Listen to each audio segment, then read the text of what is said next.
only because I know that the early scholars they will not listen or read books of people of innovations.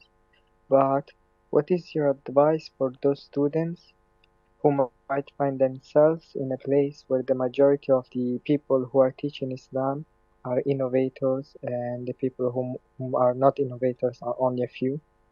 طيب يا أخي يا عبد الله, how old are you? 23. 23. You're very young. Who told you that the majority of the scholars and the ulama are innovators? Mm, Who mm, shared mm, with you such informations?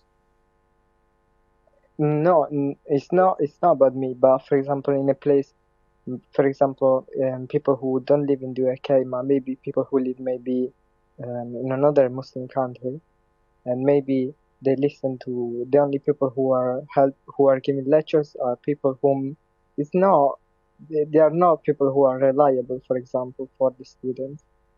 They are not maybe reliable scholars for the student. So, but the only طيب, access to Islam that the إذن student in this has is case, the يا عبد scholars. الله, in this case, Habibi, in this case, one have to be very careful with the word that he or she utters. I cannot say that the majority of the scholars are innovators, or the imams, or the dua. This is not true. If you are in the UK, there are many reliable scholars. Instead of pointing fingers to those people whom you have taken something or two or three against them, stick to the scholars or the ulama or the preachers, ad-du'a, whom you believe that they are righteous and preaching the right deen and the mainstream. Otherwise, alhamdulillah wa shukrullah, the audio and video lectures of the reliable ulama are all over online. So you can dedicate yourself to study, for instance, in any of these academies, Zad Academy, Mishka University, Islamic International University. There is multiple options, alhamdulillah, where you can start learning and even obtain a degree from reliable scholars.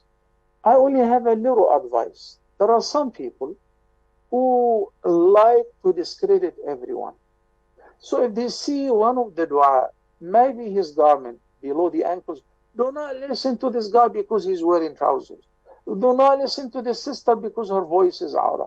Do not listen to the sheikh because he's not wearing a kufi. No, no, no. Please do not take this path. Do not take this path. May Allah subhanahu wa ta'ala guide us to his best.